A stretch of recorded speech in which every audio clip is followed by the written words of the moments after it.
Little Red Riding Hood. Once upon a time, there was a little girl who was loved by everyone who knew her.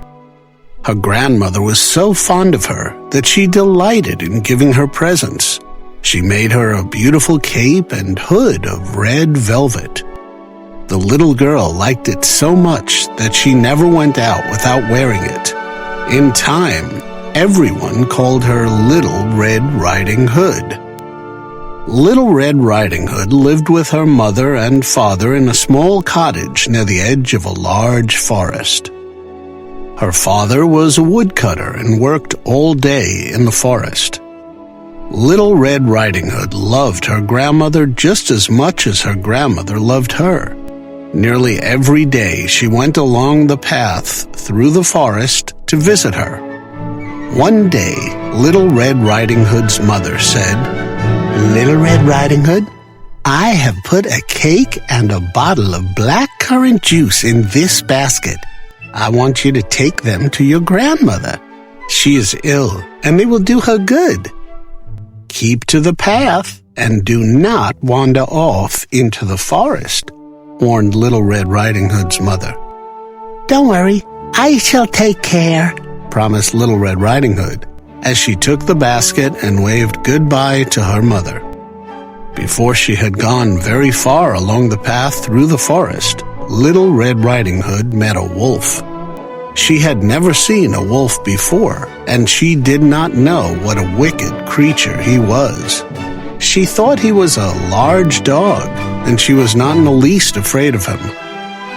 "Good morning, Little Red Riding Hood," said the wolf. "Good morning, sir," she replied. "Where are you going to so early in the morning?" asked the wolf. "To my grandmother's," Little Red Riding Hood replied. "And what have you got in your basket?" the wolf went on. "A cake and a bottle of black currant juice," said Little Red Riding Hood. "Grandmother is ill, and Mother has sent these to help her get well again." "Where does your grandmother live, Little Red Riding Hood?" continued the wolf. "Just a little further into the forest," answered Little Red Riding Hood. "Her cottage stands under 3 large oak trees." "What a tender young creature this is," thought the wolf. "She will make a more juicy mouthful than the old woman. But if I am cunning, I should manage to eat both."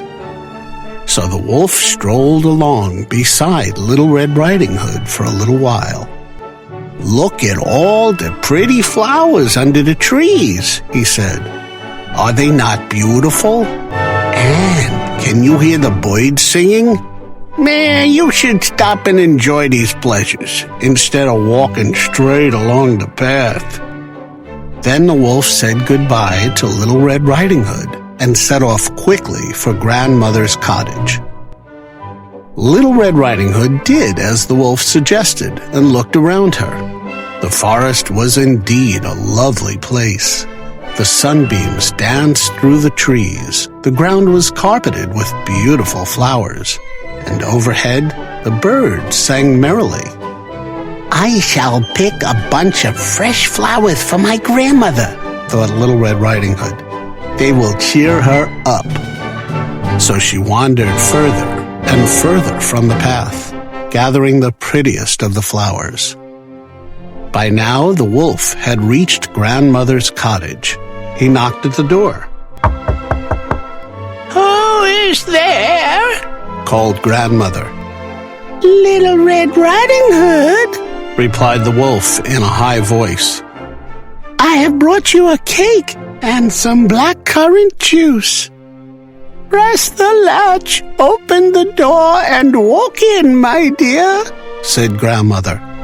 "I am so weak that I cannot get up." The wolf pressed the latch, opened the door, and walked in. Without saying a word, the wolf went straight to the bed and gobbled grandmother up in one mouthful. Then he put on one of her night dresses and a nightcap, which he pulled well down over his eyes. He drew the curtains and got into bed, pulling the bedclothes well up to his chin. Then he waited. Meanwhile, Little Red Riding Hood had wandered far from the path, for the loveliest flowers always seemed to be furthest away. When she had gathered a pretty posy of flowers, she returned to the path and went on her way. When Little Red Riding Hood arrived at her grandmother's cottage, she was surprised to find the door standing wide open. "Good morning, Grandmother," called out Little Red Riding Hood as she went inside, but she got no reply. Then Little Red Riding Hood began to feel rather uneasy. She went up to the bed and drew back the curtains. There lay her grandmother, with her cap pulled down to her eyes and the bedclothes pulled up to her chin, looking very strange. "Oh, Grandmother," cried Little Red Riding Hood. "what big ears you have! All the better to hear you with, my dear," came the reply. "Oh, Grandmother, "What big eyes you have! all the better to see you with, my dear." "Oh, Grandmother, What big hands you have! all the better to hug you with, my dear." Oh, Grandmother, What big teeth you have! All the better to eat your wit!" With these words, the wolf jumped out of bed and gobbled up Little Red Riding Hood in one mouthful. Then he climbed into bed, lay down, and fell fast asleep. Soon he began to snore. He snored so loudly that the cottage shook. Just at that time, Little Red Riding Hood's father was passing nearby. He heard the awful snores coming from the cottage and thought he had better go in to see why Little Red Riding Hood's grandmother was snoring so loudly. When he went up to the bed, he saw the wolf lying there. "You wicked creature!" he cried in a rage. With one blow of his axe, he killed the wolf and pulled him out of the bed. Then he had an idea. Perhaps the wolf had swallowed Grandmother whole, and perhaps he was in time to save her. Little Red Riding Hood's father cut open the wolf, hoping to find Grandmother inside alive. Imagine his surprise when up popped a Little Red Hood, and out jumped Little Red Riding Hood. "Oh, how frightened I was!" cried Little Red Riding Hood. "It was dark as night inside the wolf." Then her father helped Grandmother out. She was still alive, but was feeling very unwell. Little Red Riding Hood and her father put Grandmother into bed. They gave her some of the cake and some black currant juice. Soon, she was sitting up and feeling much better. They were all happy and relieved to be alive and well. Little Red Riding Hood's father took her by the hand and led her back home. When Little Red Riding Hood's mother heard their story, she was shocked, and she gave her little girl a big hug. Little Red Riding Hood promised that she would never wander off the path through the forest again.